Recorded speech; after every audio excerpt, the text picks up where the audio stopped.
কখনো কি এমনটা মনে হয়েছে যে একটা গাড়ি একদম একই স্পিডে চলছে কিন্তু তারপরেও তার মধ্যে ত্বরণ বা অ্যাক্সেলারেশন কাজ করছে?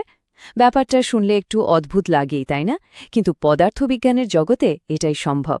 চলুন আজ এই মাথা ঘুরিয়ে দেওয়া রহস্যটাই একটু ভেদ করা যাক। তো প্রশ্নটা খুবই সোজা। একটা বস্তু কি একই স্পিডে চলতে পারে এবং একই সাথে তার ত্বরণও থাকতে পারে?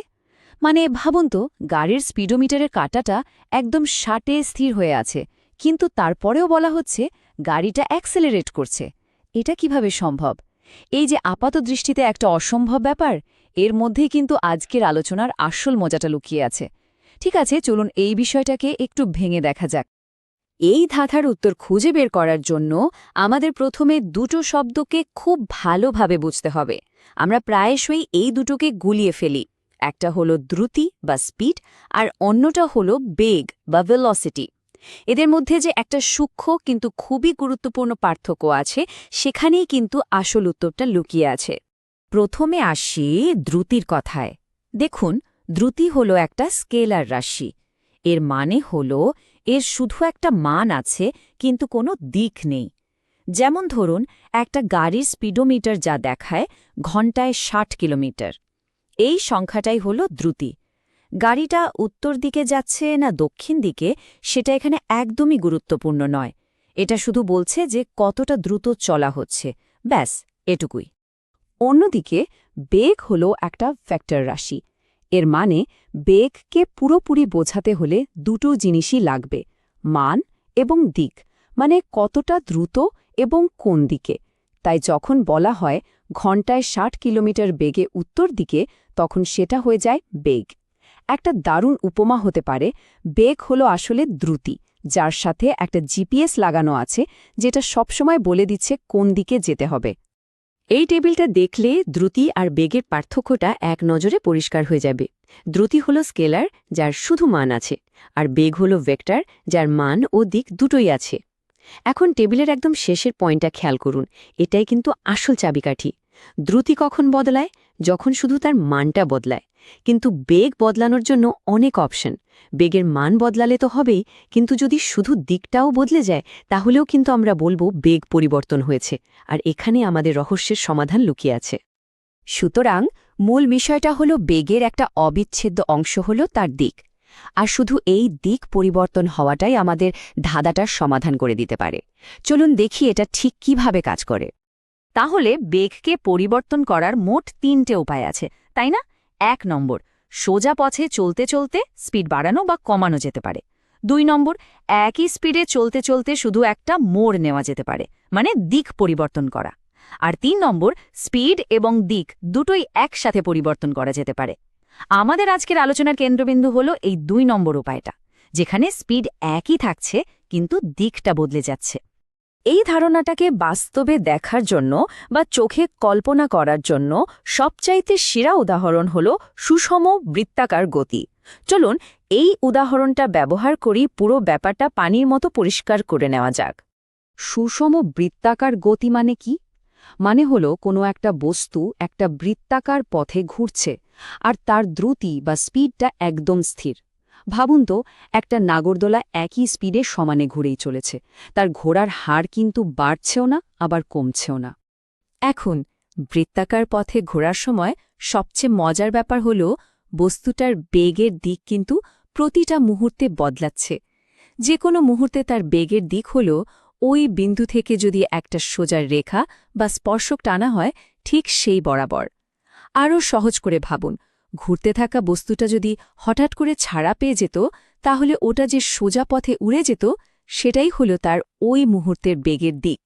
যেমন ধরুন, এই ছবিটাতে বস্তুটা যখন বৃত্তের ঠিক নিচে এ বিন্দুতে আছে, তখন তার বেগের দিকটা হলো সোজা পূর্ব দিকে। যদি ওই মুহূর্তে ওটা বৃত্তাকার পথ থেকে ছাড়া পেত, তবে সোজা পূর্ব দিকেই চলে যেত।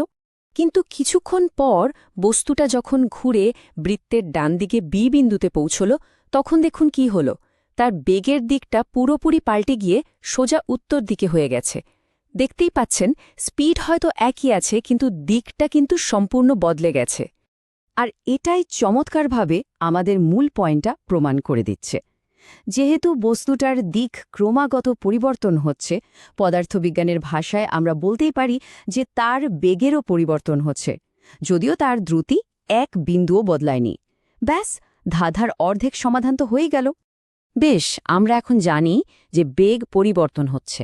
তাহলে এর পরের প্রশ্নটা কি? পদার্থবিজ্ঞানে যখনই বেগের পরিবর্তন হয় তখন কোন জিনিসটার জন্ম হয়? চলুন দেখা যাক এই সূত্রটা আমাদের কোথায় নিয়ে যায়। পদার্থবিজ্ঞানের এটা একটা একদম মৌলিক সূত্র। যখনই কোনো বস্তুর বেগের পরিবর্তন হয় সেখানেই ত্বরণের অস্তিত্ব থাকবেই থাকবে।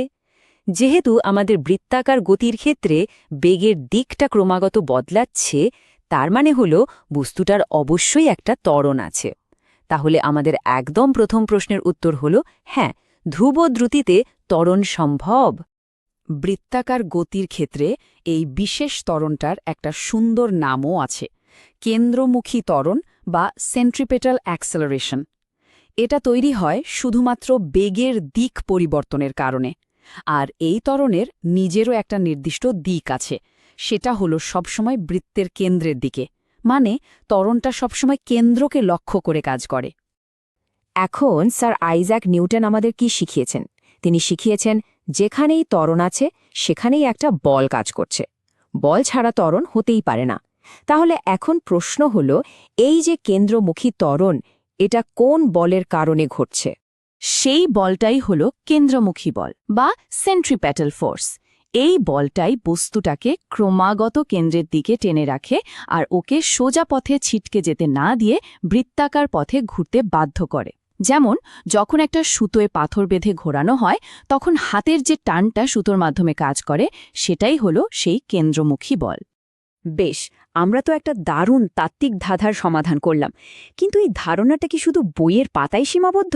এর কি কোনো বাস্তব প্রয়োগ আছে? উত্তরটা হলো একদমই না। আমাদের আধুনিক প্রযুক্তির অনেক কিছুই কিন্তু এই নীতির ওপর নির্ভর করে চলে। ভাবুন তো, পৃথিবীকে প্রদক্ষিণকারী স্যাটেলাইট থেকে শুরু করে রেসিং ট্র্যাকে দ্রুত গতিতে বাঁক নেওয়া গাড়ি, সবকিছুই এই কেন্দ্রমুখী বলের নীতির ওপর চলছে। এমনকি আমাদের ওয়াশিং মেশিনের ড্রায়ার যখন ঘোরে, তখন এই বলের সাহায্যেই কিন্তু ভেতরের কাপড় থেকে জলকণাগুলো বাইরে ছিটকে যায়।